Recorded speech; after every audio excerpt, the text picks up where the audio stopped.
पण दुसऱ्या बाजूला जी भाजपा आहे, गेल्या 2-3 वर्षामध्ये आपण पाहिलेले लूट लूट लूट, भ्रष्टाचार भ्रष्टाचार भ्रष्टाचार, अमुक बोला तमुक बोला. परवाकडे माझा एक तो व्हिडिओ खूप व्हायरल झाला. आज पण मला लोक बोलत होती की तुम्ही परत त्यांच्यासारखं बोलणार का. मी बोललो कदाचित नसेनचा प्रॉब्लेम होईल, पण प्रयत्न करूया. कारण ते आवाज सगळीकडे घुमणार आहे तुमच्या व्हॉट्सॲपवर.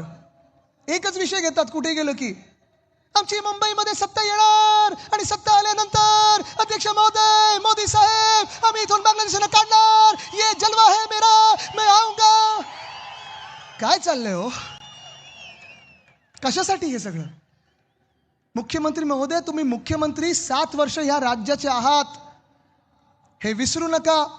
तुम्ही या महाराष्ट्राचे गृहमंत्री, गेल्या 12 वर्षामधून 10 वर्ष तुमच्याच हातात गृह खातं राहिलेलं आहे. हे कर्तव्य बांगलादेशांना ओळखणं आणि काढण्याचं हे 10 वर्ष तुमच्या हातात होतं. ही जिम्मेदारी, ही जबाबदारी ही तुमच्या हातात होती. जर तुम्ही तिथे चुकला असाल तर सरळ सरळ येऊन सांगा, आम्ही चुकलो, अजूनही आम्हाला बांगलादेशी सापडलेले नाहीत आणि ही निवडणूक त्याच्याबद्दल नाहीच आहे.